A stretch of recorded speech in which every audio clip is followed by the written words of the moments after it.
You know, living with a ghost isn't so bad. Got a fruit basket, we get to watch Jeopardy together, we're not alone. We're not alone.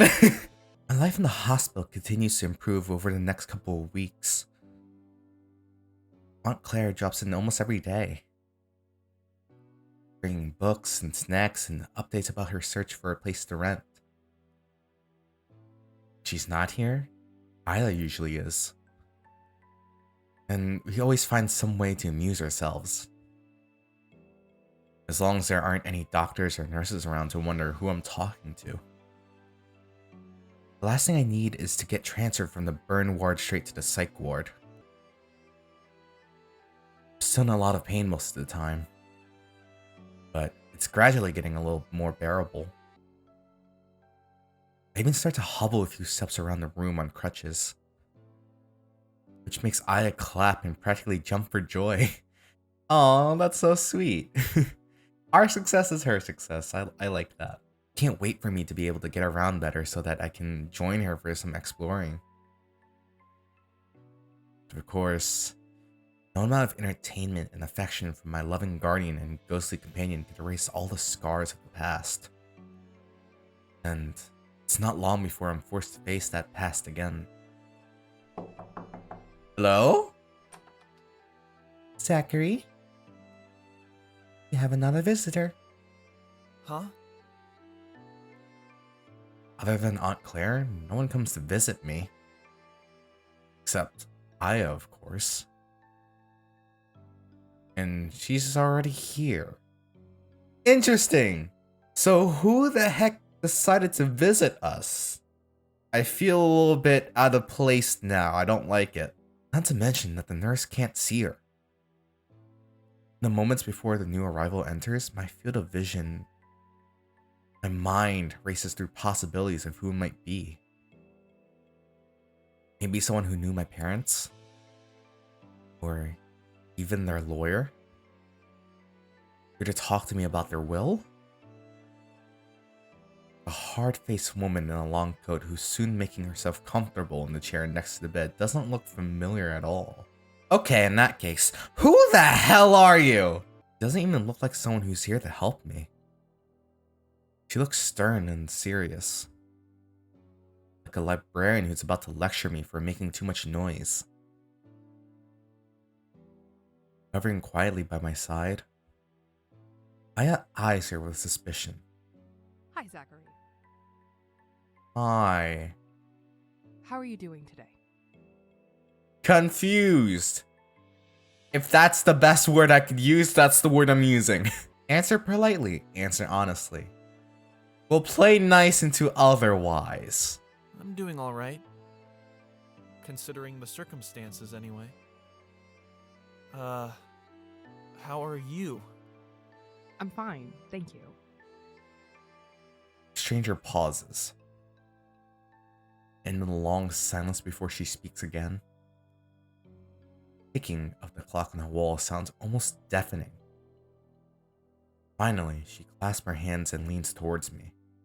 My name is Sloane Tyrell.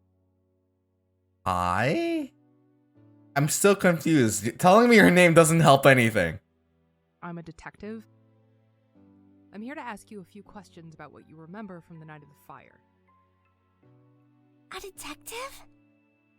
Do you think she's trying to solve a mystery? I try not to react to Aya's interjection. But why would she need to talk to you? Good question. Well, I mean, it's important because I'm the survivor, right? Therefore, you want to know as much as I know. What's so mysterious about what happened to you? Before I can even open my mouth to rephrase Aya's questions, the detective continues, as if she's anticipated my concerns. I'm sorry to have to ask you to relive what happened. I know it must be hard for you.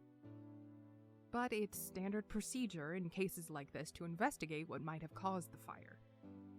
It could be some kind of defect in the appliances that were in your home or in the construction of the house itself.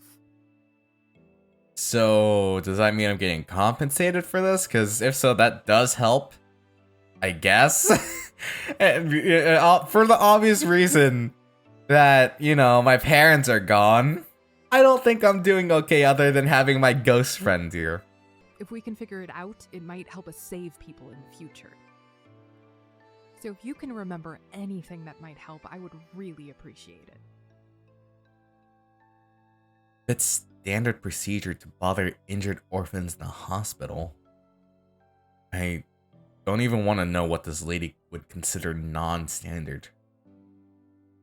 But I figured the sooner I answer her questions, the sooner she'll leave. Well, I don't know what caused it. When I woke up, the whole place was already ablaze. The detective produces a small notebook and pencil from her pocket, as if to start jotting down that totally useless information. The fire had already spread throughout the entire house? Not all of it, I guess. My room was fine at first, but when I went out into the hallway, it seemed like there was fire everywhere. I couldn't get downstairs, and my parents' room... I also just noticed that we're letting this out all in front of Aya. Sit tight, you're gonna have a nice story. When I close my eyes, I see flashes of the fire. Destruction of the house I grew up in. I can almost feel the suffocating heat on my face. I snap my eyelids open again to escape from a vision of the terrible sight in Mom and Dad's bedroom. Aya reaches towards my arm. The cool tingling of her incorporeal hand provides a bit of comfort. It's okay, Zach. You're safe here. You don't have to tell her all the details if you don't want to. Zach. The detective's tone shifts slightly, as if she's trying to be gentle. But I feel like I can detect a stern and ominous undercurrent just below the surface of her words. What happened in your parents' room? Hell if I know. They were already dead, okay? Jesus! That gave me goosebumps, okay. That sudden burst of emotion. Ow! I find myself snapping back at her, my voice crackling with emotion. They were already dead, and there was nothing I could do, and I don't know anything about what happened to them. I don't know if they were in pain, or if they were trying to get to me before they... I just don't know, okay? I was too late. I'm sorry, Zachary. I know how difficult this must be. I lost my father when I was about your age, too. I remember the pain and the rage I felt at the world that took him from me. And the guilt. The feeling that I could have somehow done something to save him. But I couldn't have, Zachary. I was only a kid. It was a tragedy outside my control. All I could do was try to help prevent other people from meeting the same fate. My skin crawls as she relates her oh sad story. Something so disingenuous and patronizing about it that it makes me want to scream. Wonder if it's even true. Or if she's just making up to get me to open up to her. Either way, it's not going to work. But I am a little bit curious where she's going with it. Yeah. So what did you do? I became a detective. To solve crimes and put killers behind bars. Are you saying you think what happened to my parents was a crime? You think someone set the fire on purpose? No. That's not necessarily what I'm saying, Zachary. So what are you saying then? I'm just saying that you and I have something in common. But why are you helping me? I feel a little bit suspicious on why you're here still. It's like you want something and I don't know what it is. And that you might be able to help save other people by helping us get to the bottom of this... of whatever caused the fire. I don't like this, Zach. I think there's something she's not telling you.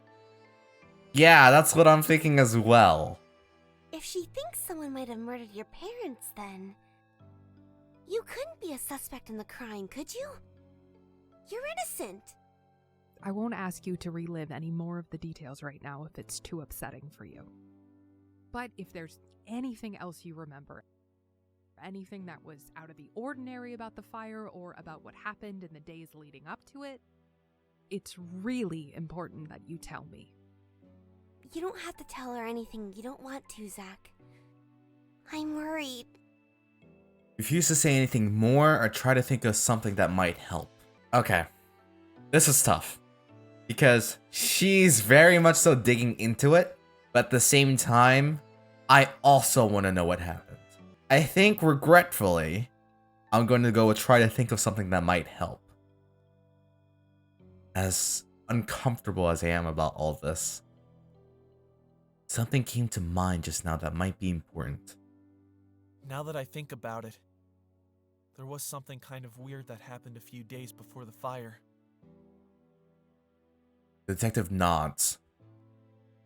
Pen poised to begin taking notes. It might not have anything to do with it, but when I was walking home from school, I saw this shifty-looking guy hanging around the house. Shifty looking? How so? I mean, he was just kind of loitering around near my front porch on his own, and I had never seen him before. I'm sure he wasn't from my neighborhood. Can you describe what he looked like? I don't know. Just an average white guy, I guess. I think he was bald, and he might have been wearing a suit. I genuinely can't remember very well. With everything that happened afterward, I had almost forgotten completely. A lot of my memories from before the fire feel like they've been clips in significance now. A suit? Yeah, I think. I don't know. I walked up to the porch and asked if there was anything I could help him with. Since, he was just hanging out in front of my house. But when he asked me if I lived there, I got kinda scared.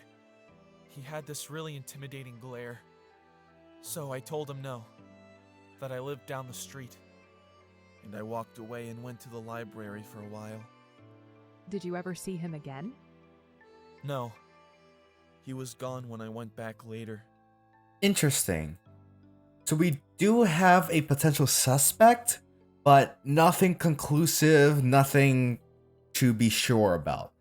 All this is just a lead. A possible dead-end lead, but still a lead. I meant to ask my dad if he was a friend of his or something, but he was working late that night, so I didn't get the chance. Do you think he was casing the place?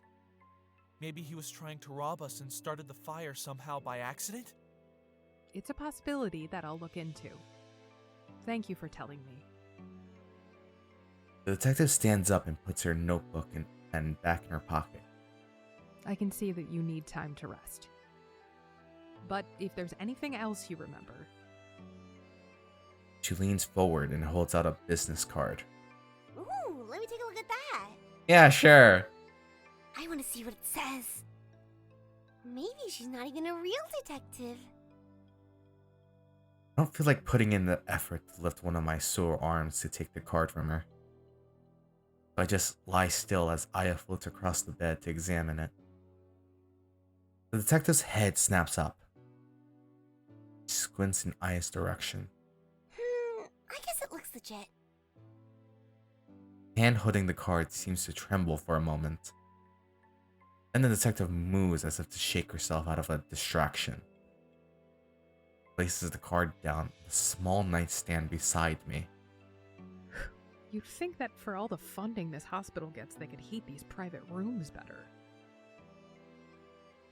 I don't know what to say to that. After a moment, she just shrugs. Well, goodbye, Zachary. Bye. See you later, I guess. That gruff farewell, the detective turns and stalks out of the room. I'm glad she's finally done. Me too, I guess? I'm very confused on what to feel.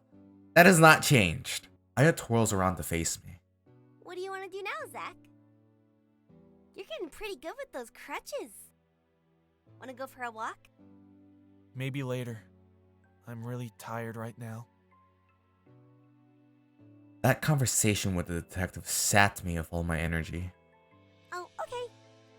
You should take a nap then. Man, I miss snaps. They were nice. Oh well. Maybe I'll go check on the cute babies in the maternity ward. See you later. Aya disappears and let out a heavy sigh. I have an inkling this won't be the last time I hear of Detective Sloan Tyrell. Interesting. So that's a new character as well. She still is worrying. Because I don't know if she thinks that I murdered my parents or what. But she's gonna be back here for a lot of information from me. And I don't know whether or not I want to keep giving that information. The next day, Aya coaxes me out of my room and down a few of the hospital's winding hallways. While I'm glad for the change of scenery, this little excursion starts to tire me out almost as soon as it begins. Moving with crutches still feels awkward and cumbersome. And I have to stop and lean against the wall every so often to give my good leg a bit of a break. Aya's literally flying circles around me. Apparently unable to calm down enough to adjust to my lumbering speed. It would be nice if you could slow down, because you know, crutches! Come on, it's not much farther. Okay, I'm coming. I do my best to pick up the pace a little as we approach a small, white exit door. Ahead of me, Aya disappears through it. Then pops her head back in. Sorry. I'd hold it open for you if I could, but... Yeah, you're a ghost. I know. Right, ghost. Yeah. Sighing, I struggle to balance my crutches in a way that allows me to open the door and pull myself through it. Once I make it outside... Oh! So pretty. Wow! Damn right, well. I'm sure it was worth the effort. Isn't it beautiful? Aya's led me to a large balcony that's absolutely covered in flowers and other plants. Vines creep around the hand railing. Planters of all shapes and sizes hold lush and brightly colored greenery. The view is even more breathtaking by the size of the surrounding buildings. I recognize several other wings of the hospital, as well as parts of the university campus right next to it. I've been cramped in one room for so long that it's strange to be confronted with how massive the facility containing it really is. This garden is actually part of the treatment for some of the hospital's longer-term residents. Ah. I mean, if you look at beautiful things, it sort of helps, I guess. Like people who are struggling with depression. It can really help them to take care of the flowers and watch them grow. Yeah, I bet. Being out here is making me feel a lot healthier already. I hobble forward a few steps to look over the railing. Then immediately regret it when my head swims at the distance from here to the ground. I shift back a bit, nauseously stumbling into a seated position on a small bench. Never used to be so scared of heights before. But I guess breaking your leg after a desperate leap through a window will do that to you. Are you okay? Yeah, just scared. Put it kindly. Yeah, just give me a minute. I look up at Aya, who's gazing at me with concern in her face. I Her expression doesn't waver. She's patiently waiting for me to continue. Swallow. still haven't really told you everything that happened to me, have I? Not in much detail. You don't have to though if it's upsetting for you. No, I want to. I think it might be helpful for me to talk about it. With someone who actually cares, I mean. Yeah, that would be the right move in this scenario, because I think Aya's pretty trustworthy. Not like that detective yesterday. Okay. If you want to talk, I'll listen. I lean my head back, look up at the wispy white clouds and the bright blue sky. I woke up one night and my house was on fire. The house I had lived in all my life. All my memories from my childhood up in flames. And when I went to find my parents, they were already dead. It's much easier repeating the story this time. Maybe because I already got through it once with the detective. But I'm sure it helps to be in this nice, relaxing garden with my friend too. That and the fact that I'm choosing to tell her myself. And that I know she'd understand and not ask any questions if I changed my mind and wanted to stop. I loved my parents. We didn't always get along, of course. They drove me crazy sometimes. But they took care of me. They taught me a lot. Take a moment to swallow the emotion welling up inside of me. It still hurts to remember. And I want to tell Aya everything. I had to just leave them. Their bodies in the burning house. I was so scared I was going to die too. The fire was spreading everywhere. And I was stuck on the top floor. In the end, I had to jump out a window. I couldn't even get the window open. I just had to smash right through the glass and hope for the best. So that's how I broke my leg.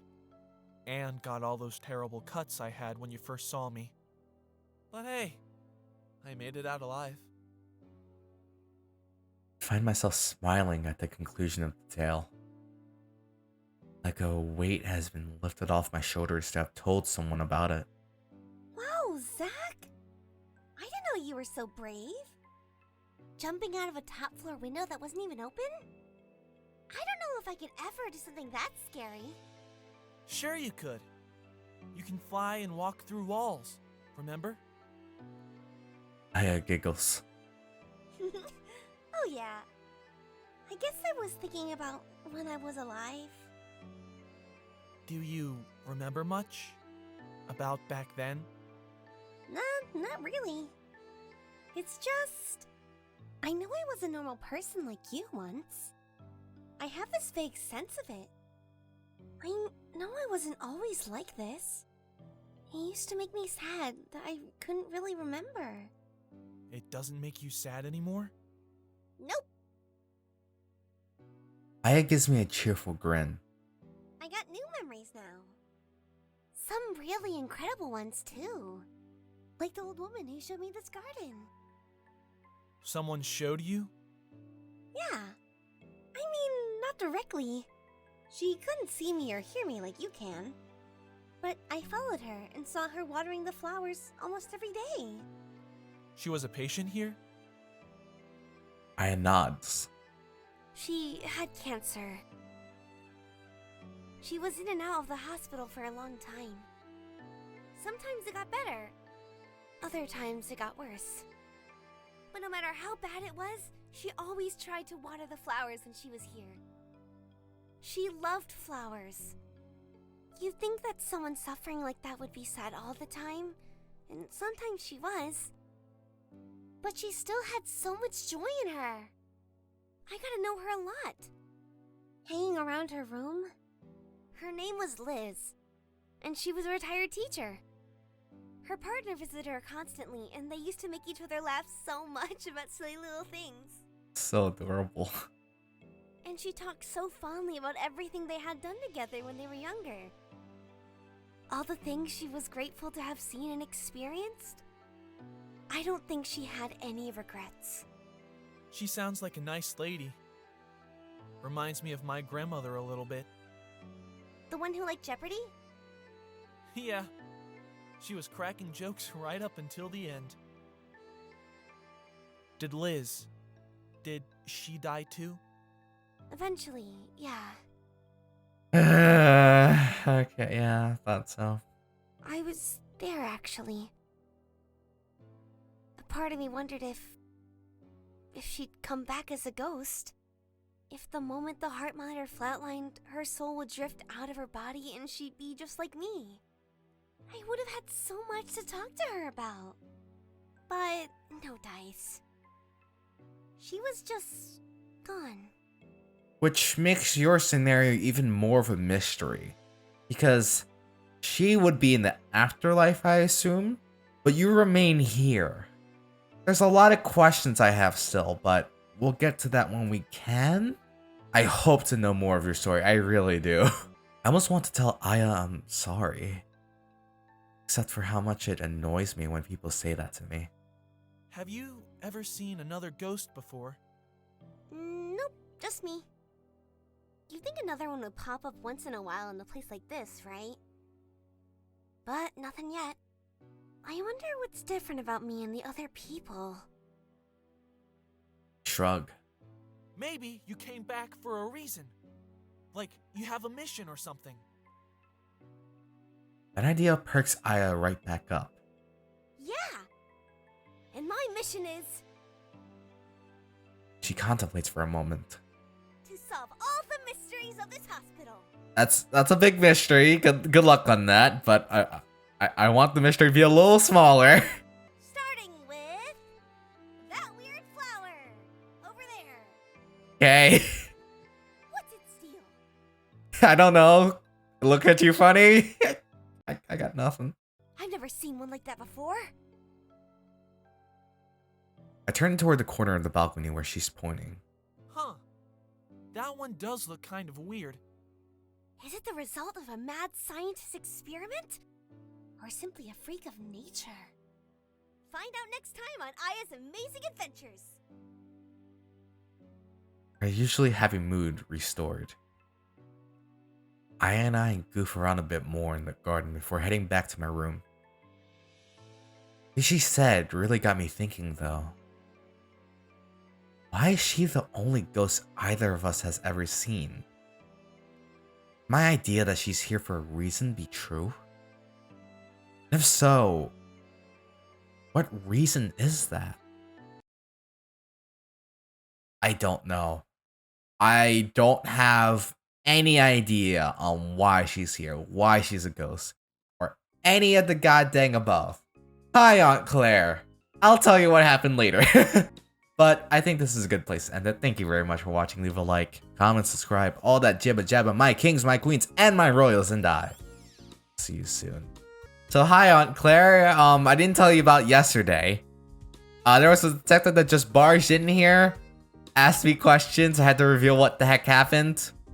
I yelled a little, and then I got with my ghost friend to see the flowers. I think I'm feeling better now. Lord knows I tried. You burn holes in my pockets.